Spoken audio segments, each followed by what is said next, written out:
whakarongo ki te tangi a te kori mako. Kōrero flowing out the hooker force. Kaupapa relevant, kaupapa out of bounds, kaupapa exigent, kaupapa paramount.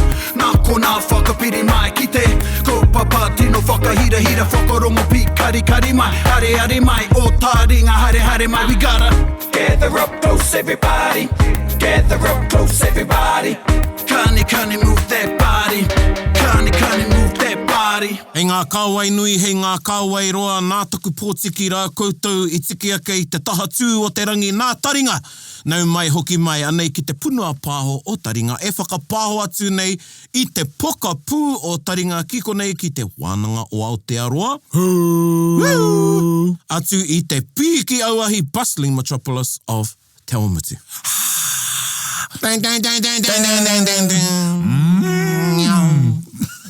You know, Etewi, we do have some peak hour traffic. It's at that roundabout, nira. Yeah, there's the roundabout by the stores of provision. Yeah, koia. Kei whakahuahua tia he hara aua toa, nira. Pewhia ana o piropiro I te atanei e tai. Yeah, pai mutunga ku piropiro I te atanei, huh? Me oku nei. Ākoa kāre tō tāua tuahi nei konei. Ai. You know, ka riro mā tāua te kaupapa e pīkau. Ai da.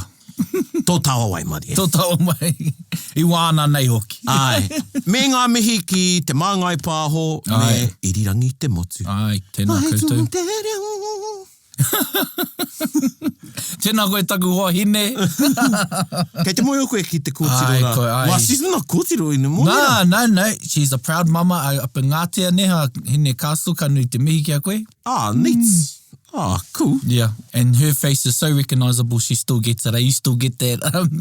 Hei te māngai pāho, girl. Well, it'll be a generational thing nira I te mea. Ai. Ko te hunga tamariki nei kāre paku mōhio ki tērā. No, yes, tika. You know, even the whakarongo Māori. Oh, man. Kinga. Take o te aho Māori. You know, te karere, come on, remix that. Remix that. Because that is still a cool song. Bro, that's just a mean song. Yeah. Even that, the original sound of whakahuia, Hard bro, out. that waka going through it wasn't until I was a bit older, I was like, oh my gosh, that's a tatou po number it's going through. Yeah. If you know, yeah. Actually, that's a good segue into tēnei whakapāhotanga, but I remember I ngā waru tekau, it was the Aotearoa Polynesian Festival, ahara, and it was back to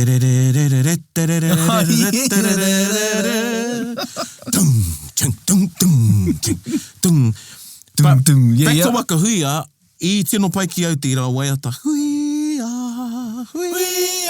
Ana. Te tangi a te manu tapu manu ariki. Was that the first wakahuia song? Me ke koe ki ngā maunga teitei, rākau teitei, tai atu rā ki ngā hoa manu, ngā tamariki o te watane. Ana. That's a cool song. That's a cool song. Huia. Anyway, I runga I tērā, ka purutia tunutia te reo e wāwahi nei I a Taringa. Ai, koia. You know, and whatever happens to Taringa, hei ngā rā e tū nei, me tūtonu tērā waiata. Ai, koia hoki. E rere tonu ana ngā mihi kia koe, brother. Ai. Thank you very much. Thank you very much. Hoi anō, kia huri tāua ki te kiwa. Ka nui tērā ko te ti. Ai. Now, does kiwaha come about because I saw a post? I saw a post. When te timatanga o ngā kōrero katoa I nei I saw a post and it was like, what are some of the kiwaha that you hardly use now? And one was this one, and I think ngā mataia no te kōrero, I stopped using it because people didn't know what I was saying. Mana noa ke te kore. Mana noa ke te kore. Mana noa ke te kore. Tēnā koe. Mana noa ke te kore. E rongo ai koutou I ētahi o whanaunga I tēnei putanga. So it's highly likely that you'll hear some of your whānau in this episode. Koia hoki. Kamutu I te paiaru kiwaha, kiwaha scale, ki au he kei te taumata tuarima tēnei e nā whāna. Koia tēnā, yeah. Koutou te hunga pai nei te reo, mā koutou tēnei kiwaha. E harai te kiwaha ki oku nei whakaro ka taia te whakatakataka haere I roto I te rerenga noa. Me tona ka tahi. Ana. No reira, tika tau ētahi ko te mana noa ki te kore. Ka noho I raro paku mai I te tikanga o te kāre kore. Kia ora. Engari, kāre pērā rawa te whakapono. Te whakapono, Ka tutuki. Ai. I roto I te kāre kore he whakapono ki reira. He whakapono, ko toka. Ana. Ko toka taua whakatutukinga. Pēnei tēnei, koene pē tētahi tauira, and actually, off the top of my head, it's a bit difficult actually to find a tauira, o nau tētahi, engari aukua nei pia, ka haere ana koe ki te whare pāre mata, mana noa ki te kore, e kitea tētahi kaitōranga pū. Kia ora. So if you go to Parliament, it's highly possible or likely that you will see a parliamentarian. A parliamentarian, kia ora.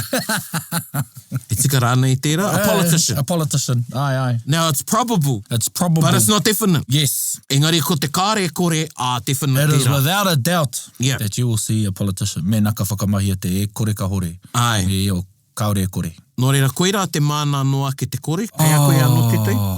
Jeez.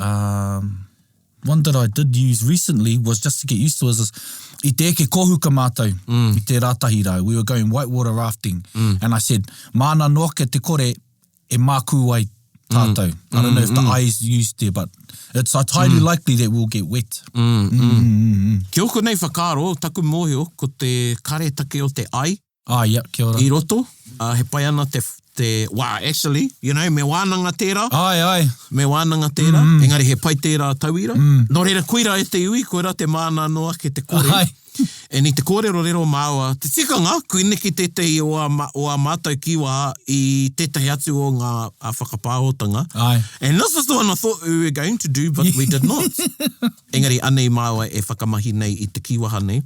Anyway, I te kōrero tāua, bro, I tino hari ko au. Ai. Ki te whakamahi I tēnei kiwaha, I roto I tētahi o aku whakamāoritanga. Ai. I nako nei, I ngā wiki nei. Ai. So I tūpono atu ki tētahi rerenga I taku whakamāori. So I was doing a translation e te iwi. And there was a line in there where this kiwaha was suitable to use in Kia there. ora, yes. Because it's not one that you find yourself using all the time. Yep. And it's not one that's readily available if you haven't used it in a while, eh? Like, Tika. That's why I was like, yeah! Koina pia te take kāre te whakamahia. Koe hoki. Tuatahi, me ua ka kitea he wā tika, e whakamahi ai te kiwaha. Kārua, ko te mōhio ki te kiwaha. Koia.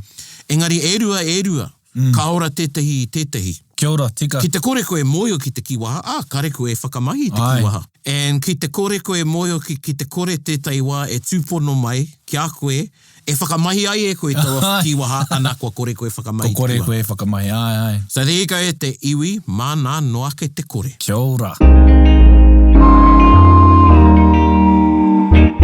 Bueno e tai, tēnā kia huri ki tā tātou kaupapa I tēnei whakapāhotanga. Anei e whakanui tonu nei I te ekenga o te matatini ki te 50 o ngā tau. 50. And fortuitously, today is the day I believe that Te Matatini are launching Te 50. On this date of 13th of April 2022, in case you're listening to this in 2050. Yeah.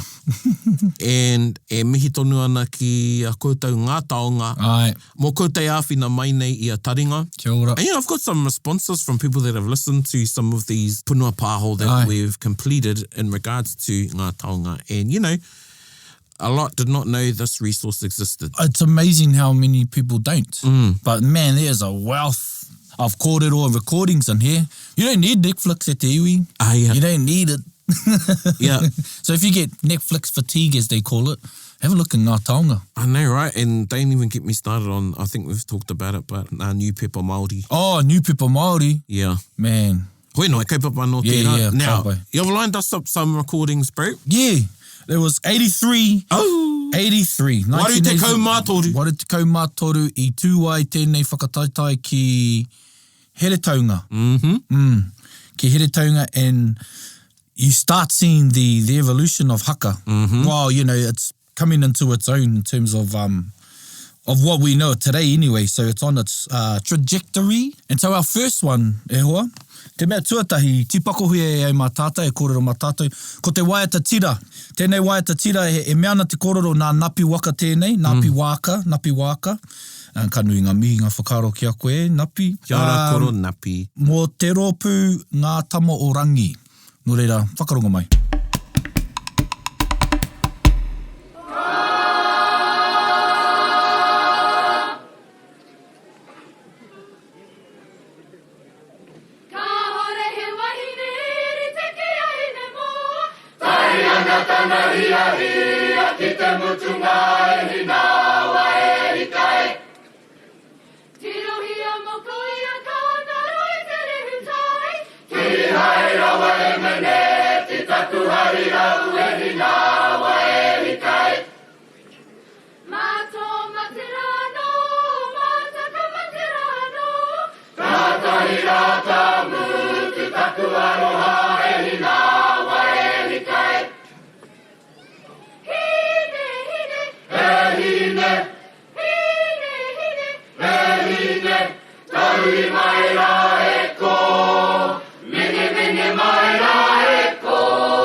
Cool.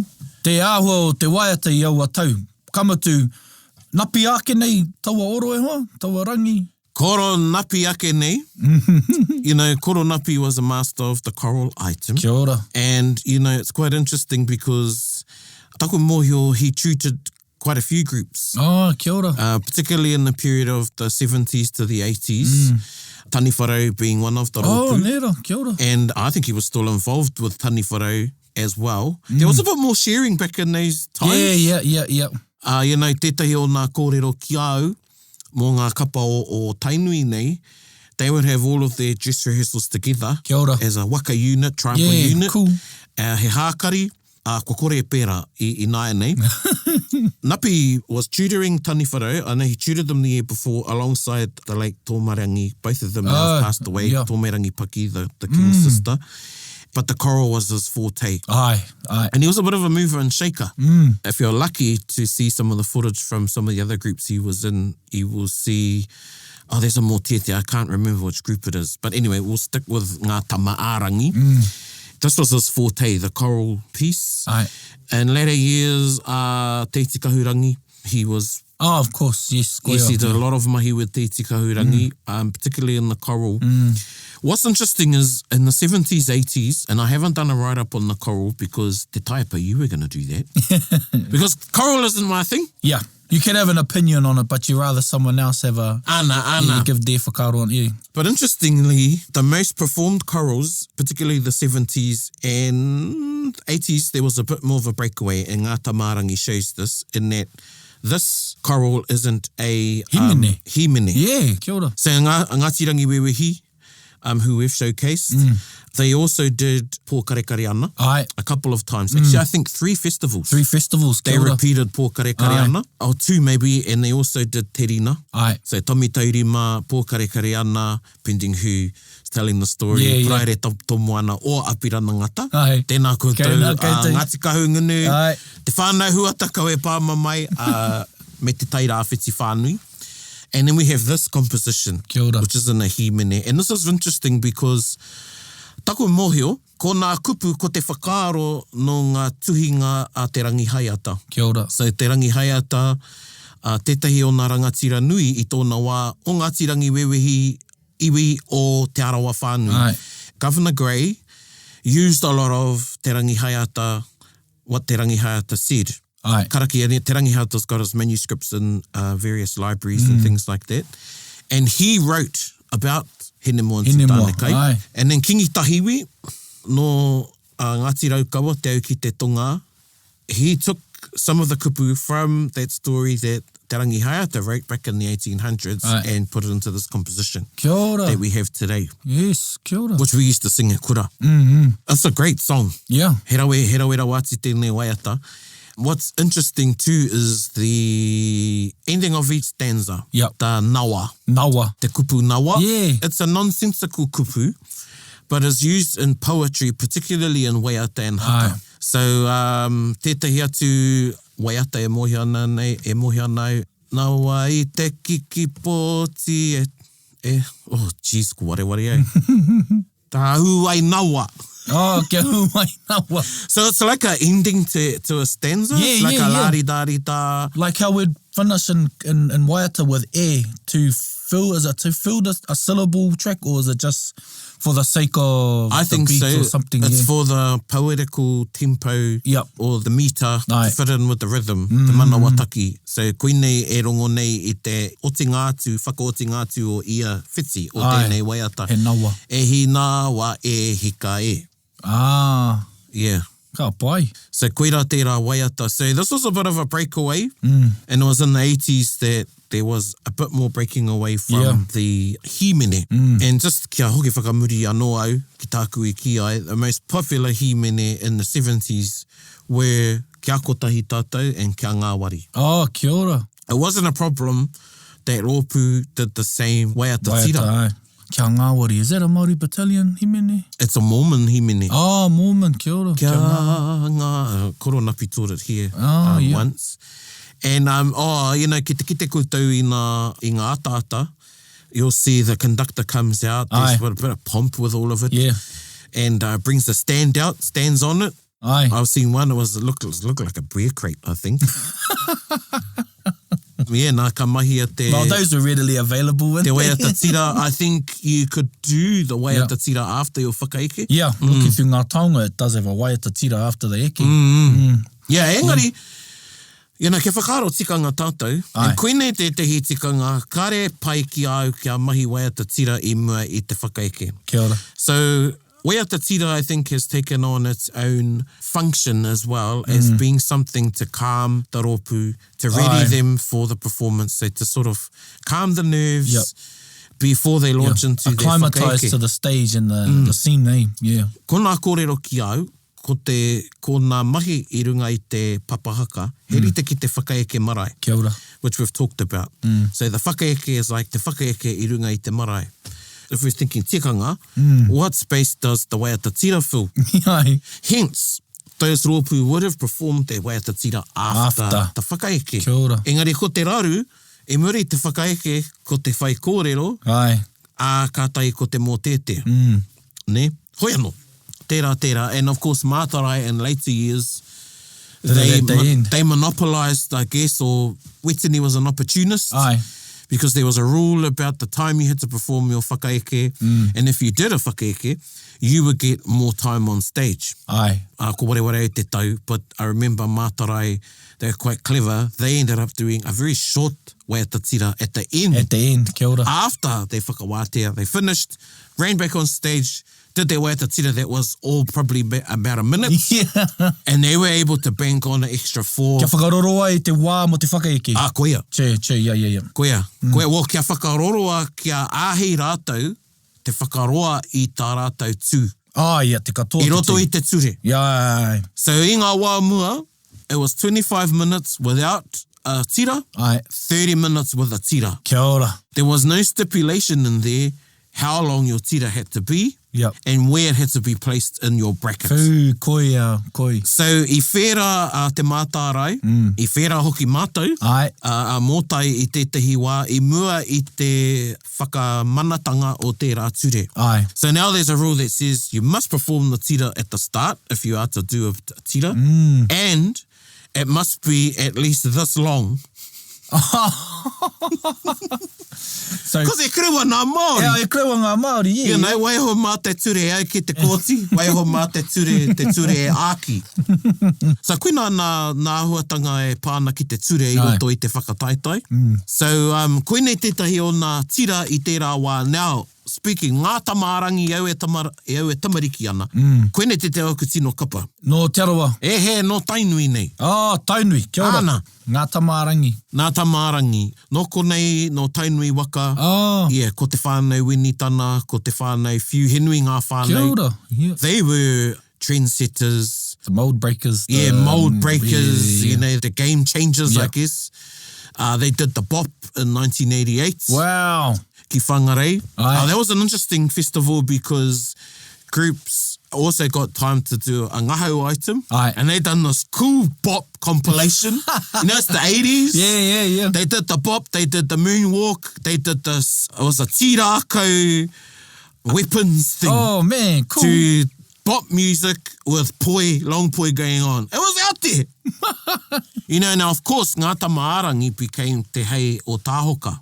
Oh, kia ora. AKA Ahorangi Genesis. Ahorangi Genesis. And in 1992, wow. I wahora wāti rātau i te kēti. Aye. Kamatu, whakahokia mai ngā kaka wahine. Taku mōhio, they came 1986, so 83, I think koera te debut o Ngā Tamārangi. And koutou o Ngā Tamārangi e whakarongo mai ana, whakatika mai au me mehi ana. Ngari taku mōhio, 83 was the debut. 86, that was a wonderful stand for them. I rawe tā rātou tū, their bracket. They did a memorable poi. Kia ora. And they came 4th that year. Wow. They only a few points behind the kapa that came 3rd, which was Te Rautahi. Te Rautahi, Taku mōhio, I taua taura. Yeah, so Ngā Tamārangi tērā. And, you know, they tried something new with this choral They were pushing it, eh? item. Yeah. And kia moia mai koutou, he whera hoki a Koronapi. Aye. You know, he liked to push the line a bit. I roto i ana mahi. Nō reira, e mihi ana ki tērā kapa o mua. I still see some of the performers today, you know, and because they're part of my childhood, you know, I watched a lot of them. Hoi anō, koira ētahi o nā whakaaro ki tērā waiata tira. Kia ora. Ko huri nai ki tō tātou mea tuarua.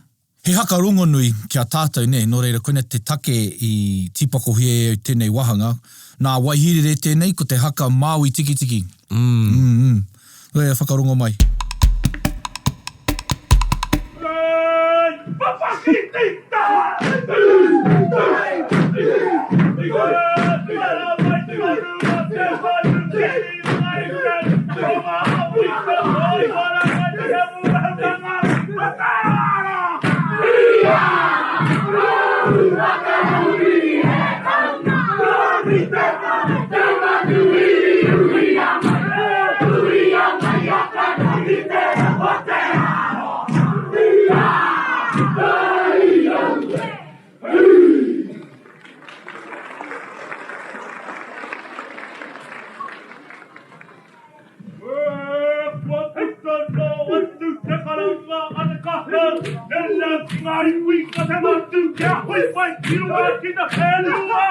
Heretaunga!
Foo. Now, hei ko ngā kōrero, they did this in 79, 179, and this was the third time they had performed it at the competition. And this should be a 101 haka for anyone that wants to learn about Māori. I think it's like, ko te māmo te reo. Ehara. I just think it's one of the greatest haka. Te wai tai atu ki te kura, koina te haka i ka hakaina i ngā tuakana. And that whakawhiti as well, I hadn't realised, te aro iau, ko te nuingo ngā haka i akona e mātou i te kura o tipene, ko ngā haka ngā koro ngāpō. Ngā whai anō i mōhio ke au ki wetahi o ngā haka. Kamatu, i kuraina ana tamaki reira. No reira, yeah. So ngā mihi, e mihi ana taku wai mari i whai wāhi atu ki whai wāhi mai au a haka. Ehara, ehara, kamuti koinei te tehi o nā standards. I nānei i te tai rāwhiti. Ai. Te nuinga kei te mōhio, haunga nā haka o tua whakarere, a poropaihana, kuratiwaka, ai. Koinei te tahi o nā haka o te aohou. Ai. Ākora anō ngā whiti te kau. Ai. E hakaina tonuti ana e te tai rāwhiti. Ai. Ko te haka e pāna kia Māui. Kia Māui, ai. Hea e tahi o whakaro, ka rongo ana koe i te haka nei, comparing it to some other haka, I guess, getting down into the... Yeah, into the haka side of it. The first one is manaakitanga. It's not slow, but it's not fast, you know what I mean? I think it's an amazing flow, and I don't know if that became habitual with groups at that time, and kia hau, ko te māma o te reo. There's an art to telling a story in a haka, eh? And I just think it's just one of the most, in modern era, if we can still call it the modern era, a well-composed haka. And succinct, because you're trying to, what they've done here is they fit pretty much the whole life of Māui in one haka. And it's not a very long haka. Neither it is meticulous by language. It's very, he māma te reo. Ana. But, you know, me whakakōrero koe i tō tinana. You know, me whakamāui koe i a koe anō. Yeah, so those are my whakaro on the haka. Yeah, he rite oku whakaro ki ou. mo te taha ki te manawa taki. So we're talking about tempo here, people, manawa taki. And this became a signature manawa taki of ngā pō. Ai, koia. That carried on through his composing career, I'd like to say, in the time of Wakahuia. Koia. And he was a game changer in haka composition. Ai. So Maui, te tiriti o Waitangi, which we've showcased. Ai. 1986. Kaipatu, how to... Ko koe tonu rātou na kaipatu e 1992. Yeah, that was a bit of a run, eh? Yeah. And then even tana mea waipiro I te rua mano mā rua. Yeah, te rua mano mā rua, comparing the stages of being drunk to different animals. Te raiona. Te raiona, te maki, te puaka me te pīkake. Also, ko tētai, I thought, which was really forward-thinking, was ko te iwa te kauma ono, te kāri tango moni. Oh, kia ora. So, you know, Uncle Bub, affectionately called Uncle Bub, nā pō, tohunga ki te haka, he was very forward-thinking. Ai. Ākua te kaumātua ona, he was very forward-thinking, and he could see tētai huringa e haere mai ana. This was in the 90s. Yeah. Because in the build-up to the year 2000. Ai, koia. And he wrote a haka about te kāri tangomoni. Oh, sure, yeah. And then he compared te taurua mano, not compared, or showed the differences between the taniwha rua mano, which was tētahi o ngā taniwha nāna, ngā waka I arataki mai, ko mātātua, taku mōhio, me tākitimu pea, and then said, he taniwha rereke tēnei te haere mai nei ko te taurua mano. And then he focused on te kāri tangomoni and how we were going to be going into virtual money. Ai. So hei taua tau, te iwa te kaumā ono, te wā I te ahu I te, you know, te timata, te whakamahi, te kāri. So we're talking about FPOS. Do you know Aotearoa was one of the testing grounds for the FPOS card? Ai. We're testing for a lot of things. Ding. So, you know, that style, if you listen, ki te whakararangi koe I ana haka, mai te waiaia I waihirere, tatu no ki te wā I te wakahuia, ka rongo koe I taua manawa taki, and it became his signature. Yeah. And a lot of groups copied it. Kia ora. So if you listen to a lot of haka, the classic haka, you're right, it's not fast, but it is. Yeah. Well, you can let it get away on you if you don't maintain it from the manotaki from the start. Yeah, you know, in comparison to some of ngā haka atu hoi te pūru. E ko te pūru ko. Whakatanga ki runga. And what's tētahi o nā mea Ngāti Porou? Ka eke te wiwi? Yeah. Ka eke te wiwi. Ka eke te wawa. And so, koe rā e rā haka poropaihana. I think they're getting a bit creative there. Yeah. But still, ko tau e harai te mea he. Yeah, if you took it from ruaumoko to poropaihana and how those maintained that manawa taki as well. Yeah. Ko te tūpato, kei kāwhaki. Kia ora. Ko te kāwhaki I roto I te reo haka is when a haka or song gets away on you. Yeah. Ka waria koe te wana. Ka waria koe te wana, ka waria koe e te manawa taki katoa. Ai. So he kāwhaki tērā. It gets away on you. And it's really up to the leader. Nā, ka rongo ko te reo tēnei o George. Kia ora. Tētahi anō ngā toki o te ao haka. A rāwo ko tana hoa ko Auntie Tangi wai. Kia ora. And you know, ki au koe nā ngā reo haka o mua. E tākirikiri tonu nei taku ngākau I tēnei wānei. Now, they were dynamic in how they used their voices, where they embellished through the haka to add this through there. Inserted themselves at a time, When you're in the throes of haka, because, you know, the haka's the at the end of a bracket, usually. Yeah. Although some groups were experimenting, taniwharau being one. Yeah. Sometimes they'd perform the haka before their poi. Another ropu too, they would do it earlier on in the bracket because kua pauke nā hau. I think recently Matarai tried that out. Yes, I remember them trying that out. Yeah. Ko te kāwhaki is when you need a good leader to be able to control the haka to an extent. Yeah. Because that takahi, that's your bass drum, that's your beat. Koera te manawa o te haka. Me te reo o te tātaki. Kia ora. O te kai tātaki. You need to zone in, you need to hone in. So while you're all one it up, kei riro mā wana koe e tohu. Tohu, Ko koe he te rangatira, kaua ko te wana. Kia ora. Me whakarongo hoki ki te reo o te kai tātaki. And the kai tātaki knows, he can hear, he can feel intuition really roto I te puku when the group is dropping or if they're going too fast. And ki au koina te tohu o te Ai. kaitātaki pai. Koia hoki. And where he may need to position himself, Mena ke he ana tētahi, he manoa rānei ana tētahi taha o ngā rārangi, ka tūia ki reira ki te whakawana i a rātou. Ana. Yeah. Nā. Ana. He ke ana ki te haka. Kei te ichi ngā waiwai. Kei te ichi ngā waiwai, yeah. And the other thing I noticed was, tana korero ke anu mo korongāpō, was haka taparahi. I think it's cool we're experimenting with other types of haka, but I think haka taparahi should be a tuapapa for, most, or anyone to do haka. Ana. It's like, haka taparahi, kaingia te haka taparahi kia ora rāno koe. Yeah. Pai, tēnā koutou wahirere, Ai. o tira e ngāpō e ora tonu ana o kupu. Tēnā hoki kōrua, George, kōrua ko Tangiwai, Ita kōrua, whakapau kaha e roto i ngā tau. Koia hoki. Ki tēnā kaparangatira o tātou. Waihirere. Nā reiputa. The only kapa to have performed at every single festival since 1972. Wow. Koia ka tapai ki te kōrero reiputa. Ana. Kia ora, reiputa. Ana. Koia. So me mihi rā kātika. Ai, ka tika. Ka huri ki te tātou mea tuatoru, nā manutaki tēnei. Yes! And you'll realise why I like this one. And it was something that came out, I think it was pretty, it was edgy at the time. Yeah. But ko te hāngai hoki, kamatu he anau ki te kororo mo tā rātou waiata tira. And it was in the same fashion as them not going via a himene. However, he taku, he karakia rānei ki a tūmatauinga.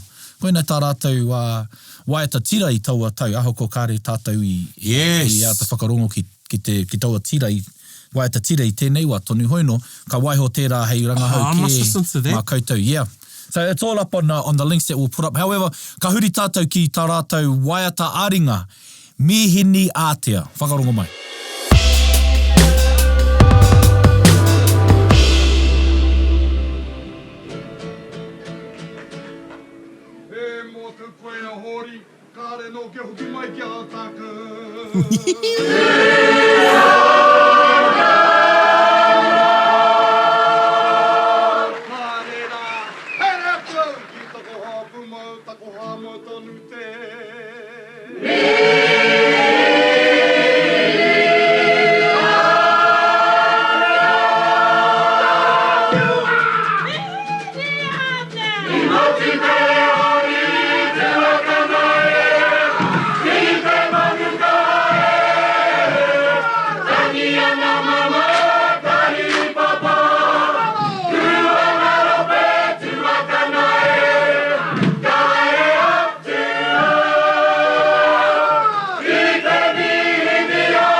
And that was our waiata o te wiki e te iwi.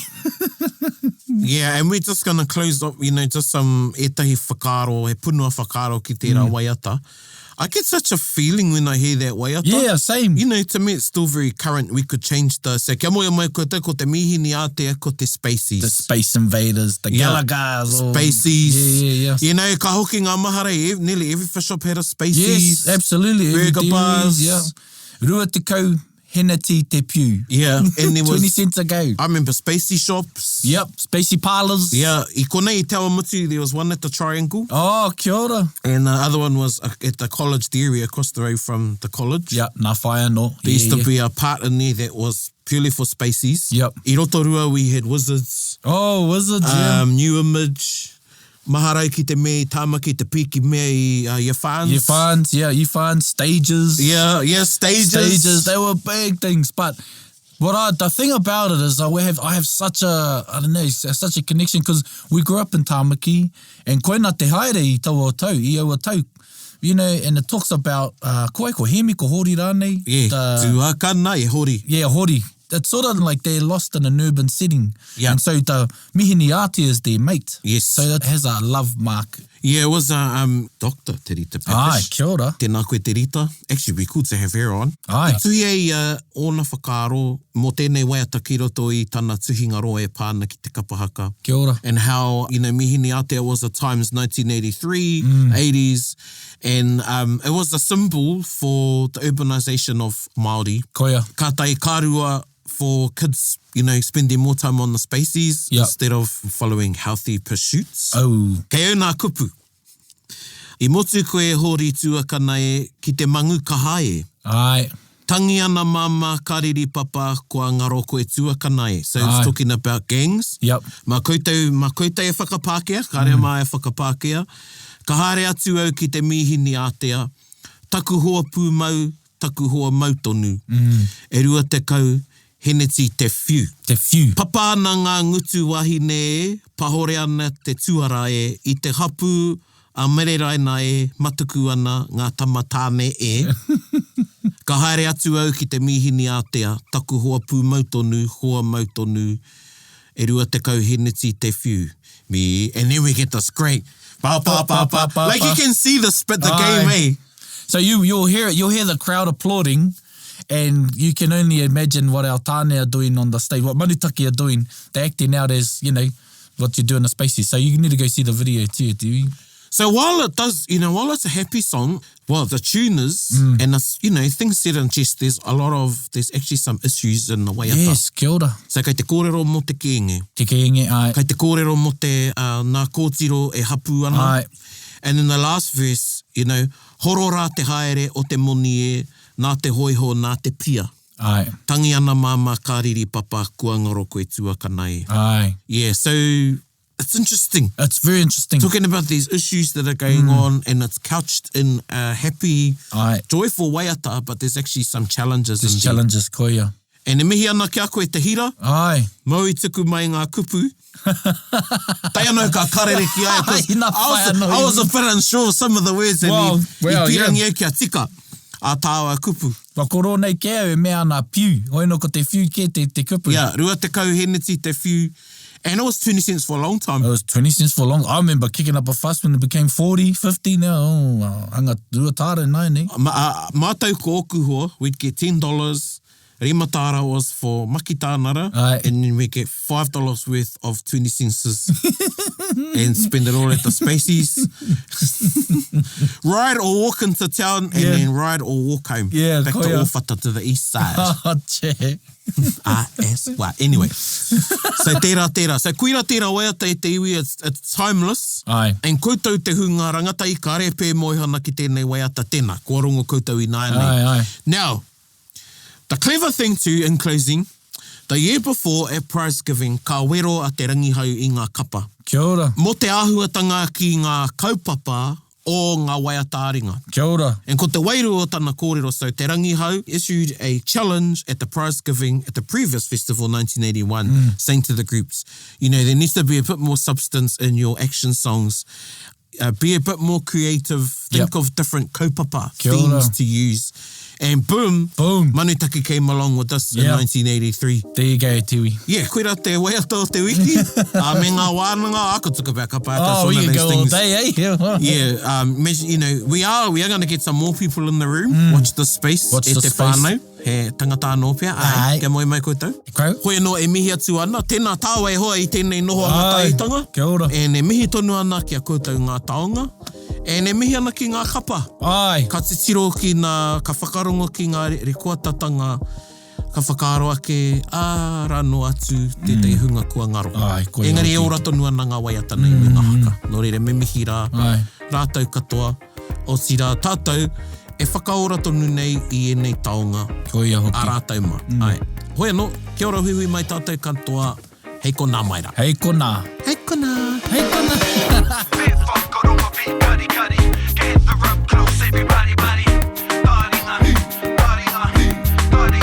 Yeah, tahuri mai ki yo, whakarongo ki te tangi a te kori mako, korero flowing at the hoka force, kaupapa relevant, kaupapa out of bounds, kaupapa exigent, kaupapa paramount.